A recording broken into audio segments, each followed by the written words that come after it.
I stand here, 22 years old, in the midst of Maplewood, where the ancient trees murmur with a rustling secret I long to decipher. Each gust of wind carries whispers that flit between the leaves and wrap around my heart, echoes of laughter that seem to fade like old photographs fading in the sun. My name is Victoria Bennett, and if I am to be honest, I am merely a shadow of the girl I once was. My childhood felt like a muted melody, a song half remembered and rarely played. Growing up in a household where laughter dulled to a mere outline of joy, I learned very early what it meant to feel invisible, washed out against the background of my family.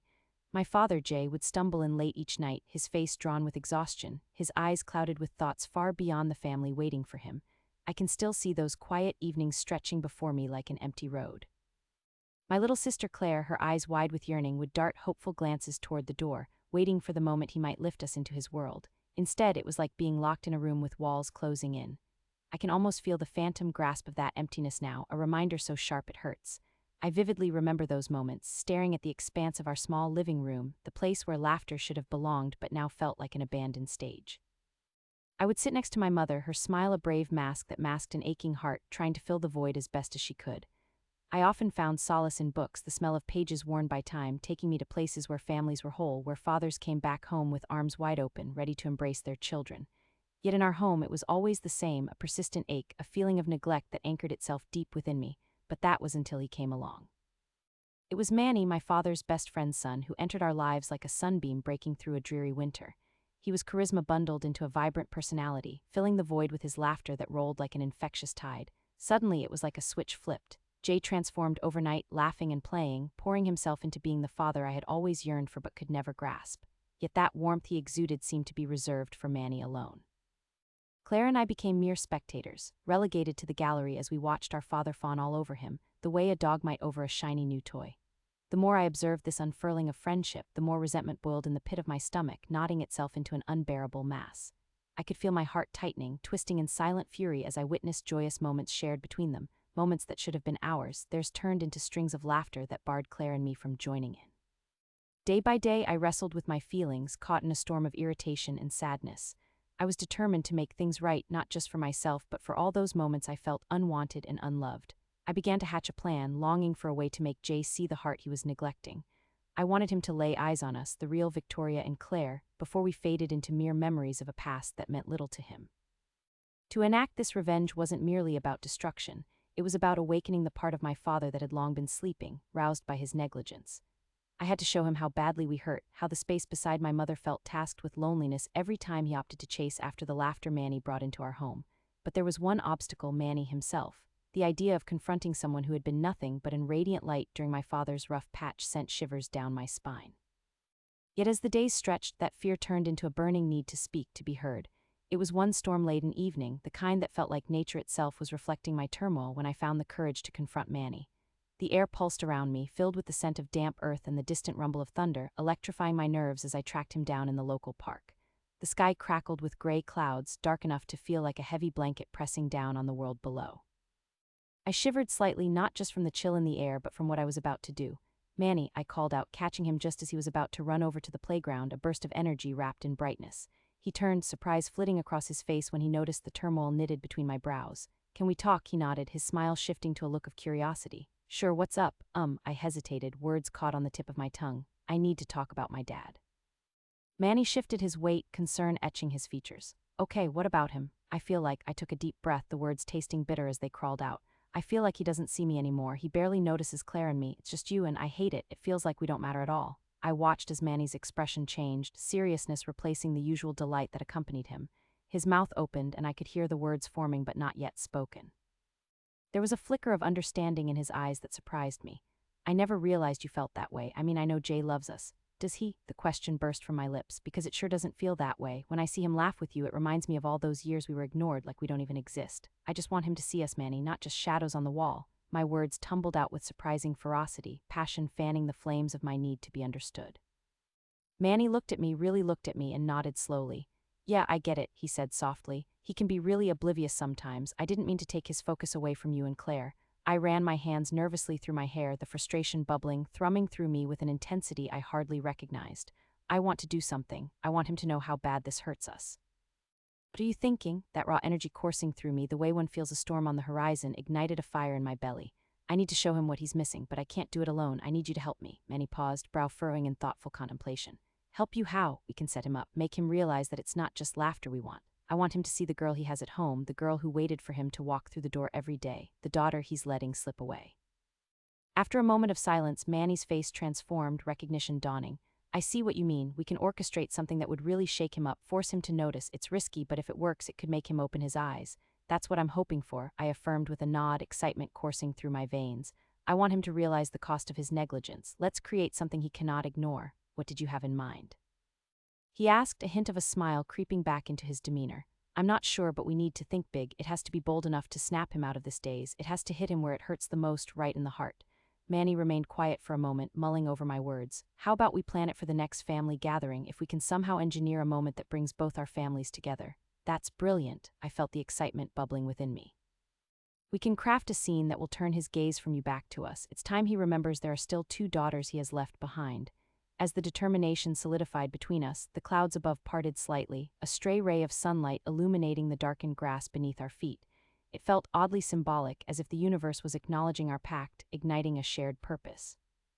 Together, we wandered through possibilities, weaving a plan that would eventually place the spotlight where it belonged, on the shadows he had allowed to linger too long. I could feel the excitement surging through me, warming my heart as we began plotting the course of our revenge, and with that the stage was set. My journey into reclaiming my power had begun. The day finally arrived that I decided to put my plan into action. The sun hung low in the sky, casting long shadows across the park as I paced back and forth, my anxious energy bouncing off the familiar landscape. The green blades of grass swayed gently in the breeze, almost as if they were alive, nodding knowingly at my internal conflict. Each strip of lawn I walked upon held memories, happy family gatherings filled with laughter, joyous birthday parties, and the gentle swing of my father's arm around my shoulders. Now all I could see was neglect and bitterness residing in that happy place.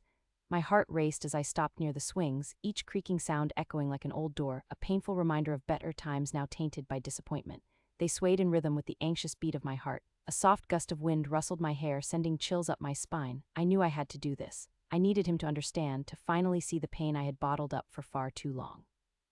When Jay walked up, there was no missing the worry etched on his face, like a cloud hovering above him. He cast a fleeting glance around before focusing on me, his expression a mixture of concern and confusion. A fire ignited in my chest, awakened by the sight of the man who had so often dismissed me without a second thought. Did he even realize how easy it was for a father to be unaware of his children's growing pains? My insides twisted as rage and hurt battled for dominance. As I took a deep breath, the air became a heavy blanket filled with years of disappointment and unaddressed issues. I thought talking with him today would feel liberating, but the weight of this conversation sat heavily upon my shoulders, a pressure I had never experienced with him before. "Dad," I began hesitantly, my steady voice betraying the storm boiling inside. "I wanted to talk about something important." I clasped my hands together, fighting the urge to fidget as he nodded, eyebrows knitting together in a curious fashion. He motioned for me to continue, but his silent anticipation unnerved me. Would he just brush off what I had to say yet again? Clenching my fists, I summoned all the courage I could muster. "I have been feeling like a shadow in your life," I continued, forcing each word to flow despite the constriction building in my throat. "Like Claire and I are nothing but reminders of things you do not want to deal with." The silence hung between us, thick and suffocating. I could see the confusion flickering in his eyes like a candle struggling to stay lit against the wind. For so long there had been a barrier, a wall constructed of unspoken words and unacknowledged feelings, and now it began to crumble with my confession. "What do you mean?" His voice was barely above a whisper as he struggled to comprehend my feelings.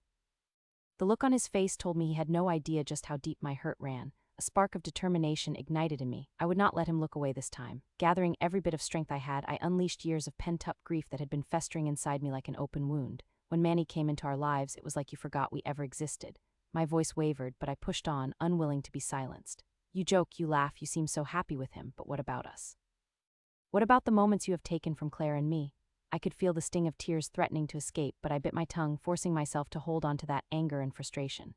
This was not about tears. This was about truth. "Do you even know how it feels to see someone else take your place, Dad?" The question emanated from a place so vulnerable that it sent shockwaves through my core. I searched my father's face, trying to gauge his reaction, hoping to find that flicker of recognition.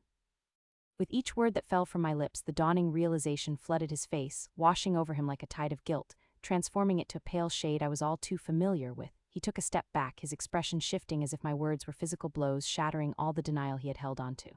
I had no idea you felt this way, he finally replied, his voice heavy with an emotion I could not yet label: regret, pain, maybe both. I never meant to hurt you. I thought I was giving you space. His gaze faltered, and I sensed a crack in the facade he had worn for so long. I took a deep breath, trying to hold together the layers of hurt I was beginning to peel back. Space, you created a world that excluded us, Dad. I felt like I lost you the moment Manny arrived. The words felt like shards of glass as they cut through the silence, exposing the raw truth of our family's rupture. Yet in that moment of vulnerability, I also felt an exhilarating surge of power rushing through me. I was not just fighting him, I was fighting for me, for Claire, for the heart of our family. He looked stricken, as if he were stepping into a reality he had long been oblivious to. The anguish in his eyes deepened as my revelations sank in further, pulling us both into an uncomfortable awareness. I could see memories flashing back, dredging up moments he could no longer ignore. I pressed on, desperate to drive the point home despite the risk of losing myself to rage. You were so wrapped up in your new life that you couldn't even see how it was tearing us apart. Do you have any idea how hard it is to feel like you don't matter, like you're just an afterthought? My breath came in shaky bursts, but I forced my voice to remain steady. Each word was a hammer, and I was driving home the nails of my truth into the goodness of the heart that I once believed would always be there for me. The guilt washed over him like a wave crashing with the weight of my revelations. I had finally breached the wall he had built. I had thrust a dagger deep into the core of our relationship and forced him to look inward. The silent acknowledgement that he had indeed taken us for granted surfaced between us like an unwelcome guest, one that could no longer be ignored. I thought you were adjusting to everything, he stammered, but there was a softness in his voice now, a fragility that revealed the cracks in his armor. I thought I wanted you to be happy too. The anguish proved deeper than I had thought. It felt as if I had unknowingly tapped into a reservoir of pain so great that it threatened to swallow us both. Happy, I repeated incredulously, shaking my head. How can I be happy when I feel abandoned? You were my dad, my guide, and now I feel like a stranger in my own family. My voice trembled, but I refused to back down. Deep down, I knew this was necessary, even if it felt like I was dragging him into my despair. As the colorful leaves fell around us, swirling about in a lazy dance, I felt a strange sense of satisfaction surging through me. I had finally taken the first step toward reclaiming my life and my family's heart. Maybe I was not as powerless as I had once believed. He didn't just have to hear what I was saying, he had to see it, to feel it in every word I spoke, every ounce of pain that echoed in my voice.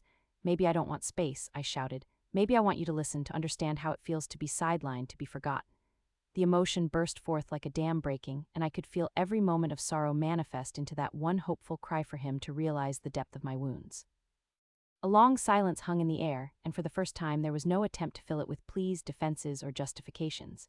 Instead, we were left standing before each other, vulnerable and stripped of our fairy tales. The guilt was not just a heavy mantle draped around his shoulders. It was a visible presence, weighing him down as he struggled to process the depths of his mistakes.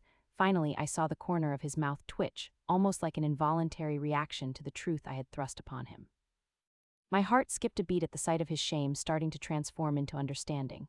I had no idea you felt so completely lost, and for that I am truly sorry. His voice softened, revealing the cracks of realization that began to form. What do I need to do to fix this? I have only ever wanted to be a good father. The sincerity of his question danced in the air between us, and for the first time I felt a glimmer of hope light our path. Maybe I had won this round, but I also recognized that the battle was not over. Feeling a strange mixture of exhilaration and exhaustion wash over me, I braced myself against the wind and stood taller. This was just the beginning, a small but powerful shift in our dynamic. I wasn't just filled with rage anymore, I was filled with a determination to mend what had frayed, to forge something new. Something that spoke not just of the pain from the past, but of the possibility of healing. Today I had opened the door to that healing, and as we stood together in that park, surrounded by remnants of happier moments, I felt the chains of anger beginning to loosen. No more shadows, Dad, I whispered, my voice almost lost in the softness of the air. Let's work together, we can find our way back. In the days following our confrontation, I found myself navigating through a bewildering emotional landscape. A peculiar blend of hope and fear churned within me, as if I were standing on the edge of an enormous cliff, teetering between the pull of optimism and the weight of disbelief. Each day blurred into the next, filled with an undercurrent of uncertainty. I would often hover over my phone, the screen glowing softly in my palm, waiting for a buzz that would serve as a lifeline back to a father I had nearly written off. Would he truly reach out? Could he possibly care enough to mend our broken relationship? Then one afternoon struck me like a bolt of lightning amidst a rain-soaked summer day. I sunk into the comforting embrace of my favorite armchair, its fabric worn and familiar, a refuge from the anxieties of life outside my window. The sunlight poured into my room, washing over the walls, and I closed my eyes for just a moment, allowing the warmth to seep into my bones. Suddenly, my phone buzzed, its vibrating presence startling me out of my fleeting tranquility. I quickly glanced at the notification, my heart racing. It read, "Hey Victoria, just checking in, hope you're doing okay." No words could express the jolt of surprise that shot through me. Jay, my father, was reaching out to me. I caught my breath, a tidal wave of emotions crashing over me. My heart softened just a little as I allowed the thought to sink in. Maybe, just maybe, I had broken through the seemingly impenetrable wall he had built around himself. With shaky fingers, I typed out a response, my internal voice cautious but laced with a subtle glimmer of hope. "I am good, just busy with work. How about you?" His reply came almost instantly, a flurry of words cascading into my screen. More messages than I had ever received from him in a single week poured forth, each one filled with banal yet strangely sincere inquiries about my life, my thoughts, my feelings. It felt bizarre, as though the puppet strings that had kept him distant were suddenly cut, and he was trying to pull the pieces of our family back together. With each passing day, as the weeks turned into a mosaic of shared moments, Jay emerged more into the light. He began planning family dinners, putting aside his busy schedule to insist on picking us up for weekend outings. He even asked for advice, initially on trivial things like how to juggle work and family, but ultimately these small conversations became the bridge that connected us. I could see the effort etched on his face, the way he smiled more easily and the way he leaned in, inviting us into his life. It felt strange, almost surreal, to witness this transformation. I observed him intently, searching for signs of authenticity behind his renewed interest, wondering if it was real or just a fleeting phase. It was a fragile dance of joy and uncertainty, one where I felt the weight of my childhood memories pulling at my heart, nudging me toward an old world filled with laughter and warmth. Yet I couldn't quite shake the remnants of hurt, the echoes of betrayal that hummed in the background. The culmination of this newfound connection came during a Sunday dinner at the dining table, a place that had seen both laughter and silence over the years.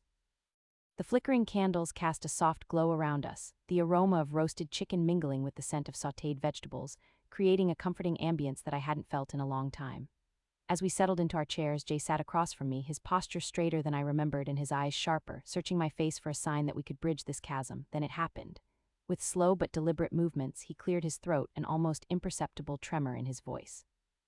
"I have been reflecting on what you said, Victoria," he started, the words spilling forth like a long-awaited confession. My stomach tightened around the uncertainty of where this would lead. "I realize I hurt you both and I want to change. I was consumed by my own desires and failed to see how my actions affected you." The moment seemed frozen in time. The clatter of forks against plates faded into a distant hum, and all I could hear was the pounding of my own heart. Claire's eyes glistened as she glanced at me, filled with a mixture of hope and disbelief.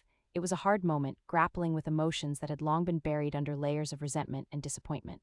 Tears threatened to spill from my eyes, betraying me in ways I had not anticipated. Here was my father, a man who had seemingly evaded responsibility for too long, finally owning up to his mistakes. Why now?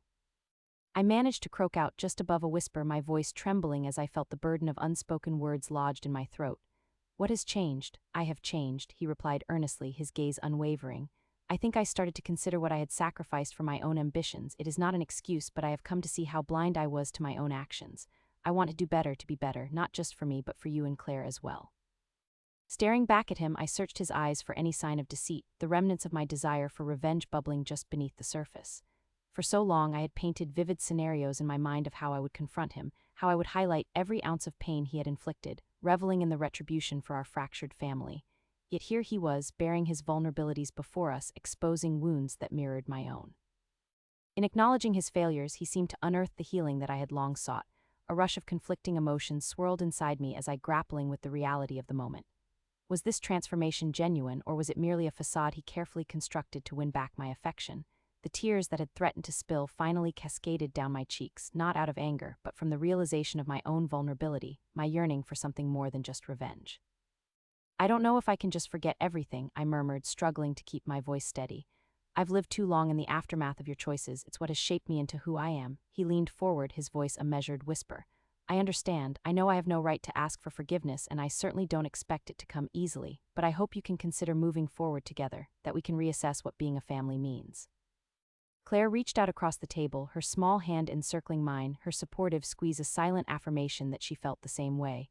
Her eyes held a warmth that signaled a possibility I had not allowed myself to envision. For the first time in what felt like ages, I began to see a glimpse of hope.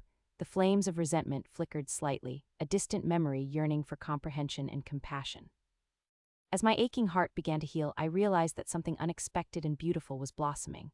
This was no longer about me reclaiming a father to exact my revenge. It was about opening the door to a new era for our family, a chance to rewrite our narrative. Despite the tumultuous emotions still lurking beneath the surface, there was an undeniable sense of empowerment in this change. I had grown. I did not wish to remain anchored in bitterness any longer. I chose to listen rather than plot, to heal rather than hurt. Looking back at where I started, I found strength in the girl I once was, the girl hidden in the shadows, too afraid to step into the light. The desire for vengeance transformed into a pathway for something more authentic, revealing the depth of communication, healing, and ultimately, love. And as Jay sat before me, vulnerable yet resolute, I could not help but feel that every small step we took into this newfound world together was one that could lead us toward the hope we had so long forsaken.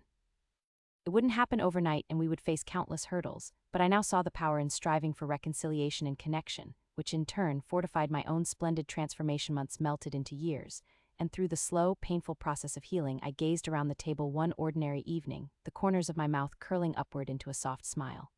The familiar scent of roasted chicken and rosemary wafted through the kitchen, wrapping around me like a warm embrace. Laughter trilled like music, enriching the air as my family gathered, an atmosphere we had long thought lost. I watched as Jay sliced into the golden brown chicken, meat glistening slightly in the warm kitchen light, each cut revealing the tender, juicy interior.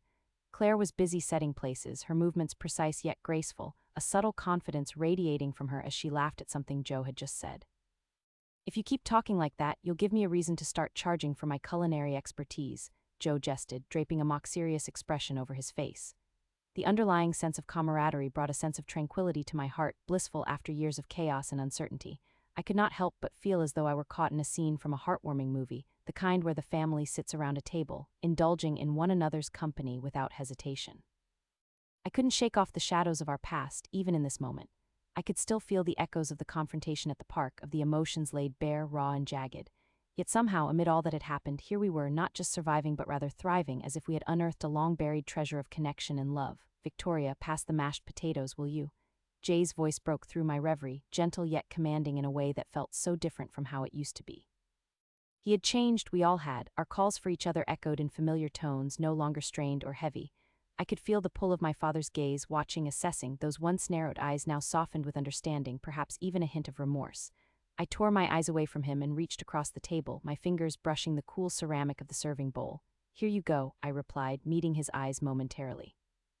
The slow, genuine smile that he offered in return filled me with something that had been so absent before, a hope that began to spark brightly within. It wasn't just about the food or the laughter, it was about the moments of honesty and revelation woven into the fabric of our growing closeness. I could feel Claire's presence next to me. She elbowed me gently and whispered, "Look at us." We made it, her eyes twinkling with mischief as she reached over to sneak a taste of the mashed potatoes while everyone was distracted. "Hey, I thought we agreed no double dipping," Joe accused playfully, his voice a comical reprimand. We all erupted into laughter, each of us feeling the surge of joy that came from sharing in these playful exchanges that had once felt so foreign but were now quickly becoming our lifeblood. As dinner progressed, feelings of warmth enveloped me, knitting together the frayed threads of our family. Jay shared stories about his job, relaying tales of misadventures and triumphs. "You wouldn't believe this one colleague I work with. The guy seriously thinks he's a hero because he can make a decision without consulting anyone," he said, rolling his eyes dramatically. The stories were punctuated with the sounds of clattering utensils and jovial laughter, reminding me of how far we had come from the silence that used to blanket our meals. "What's he going to do, save the world with his poor decision-making skills?" Claire chimed in, and we all chuckled at the absurdity. In stark contrast to the past, our conversations were now engaged and animated, flowing effortlessly, worry and resentment dissipating like steam from a hot pot.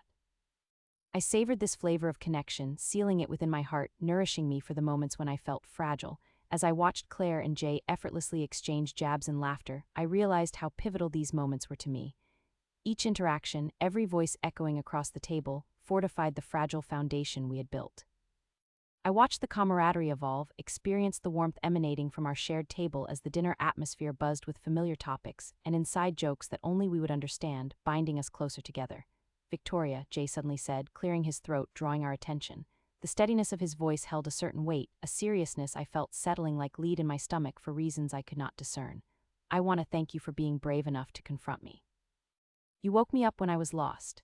His words spilled into the warm air, stirring something deep inside me. I could see the emotion shimmering in his gaze, tracing the lines of his face that had aged with guilt and regret, but also a newfound resolve. "I only wish I could turn back time to change what I put you through." A rush of humility coursed through me as he spoke, and in that moment I felt my heart expand, softening in a way I had almost forgotten was possible. I sat quietly, taking in the gravity of his confession, allowing it to sink in. "It's okay, Dad," I murmured, finding the right words, feeling the warmth of healing wrap around me. "We're here now, and that's what matters." It was remarkable how those simple words bridged the chasm that had once existed between us, a testament to our shared journey of recovery. Claire leaned closer, tension in her shoulders easing with each passing minute as the room filled with reassuring warmth. "I feel like we're in a new chapter of our story," she said, her voice soft yet hopeful. "One where we're actually a family." The sincerity in her tone resonated within me, igniting a beacon of optimism that surprised us all. My heart thrummed in rhythm with the possibilities that lay ahead of us. "Yeah, a fresh start," Jay echoed, nodding, his eyes glistening with something undeniably potent, maybe gratitude, maybe hope, or perhaps even love, unshackled from the burdens of our past. I let out a small laugh, a bittersweet tinge to it. "That we certainly need," I replied, feeling the bittersweet echoes of our journey as we navigated this new territory of affection. The softly lit kitchen felt like a sacred space, alive with the pulse of understanding and healing. It swirled around us, stitching together the once frayed fabric of our lives. "We've all grown," I mused, reflecting on the remarkable evolution of our family. "Every ounce of anguish we've experienced has helped us fortify our foundations. We're not who we were back then." My voice trembled slightly, creating a fragile thread of hope that connected us together, allowing us to breathe deeply and grasp onto the laughter that flickered like a candle's dim light. Claire kicked in. "You know, it wasn't just about confronting, but also about revealing our inner chaos and insecurities. We've weathered so much, but here we are, stronger, united."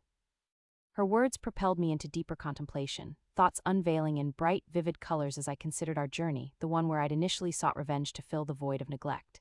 How naive I had been to think vengeance would serve me any justice. Instead, it had sparked confrontation, unveiling the layers of pain and misunderstanding within and between us. "And we can keep rebuilding from here," I asserted, confidence ringing through my voice. "We have the power to choose how our family story unfolds." Encouragement blossomed within me, momentarily washing away the shards of bitterness I had carried. This was the moment I had yearned for, a true transformation that resonated like a growing heartbeat within my family. As our meal wound down, I took a moment to indulge in the unadorned closeness radiating from our gathered bodies. I exhaled, beginning to realize that the cycle of suffering had indeed morphed into a pathway for rebirth. Every ounce of anguish I carried had forged a stronger version of myself. I glanced at Jay and Claire again, their faces lit with faded remnants of the struggles we had endured, symbols of our journey toward healing. In that tranquil moment, a silent prayer of gratitude slipped between my lips, an invocation of reconciliation, hope, and love. Together, we had landed in the uncharted territories of connection, where laughter echoed freely, and our story continued to unfold, brimming with promise in the glow of the kitchen lights, illuminating our transformation.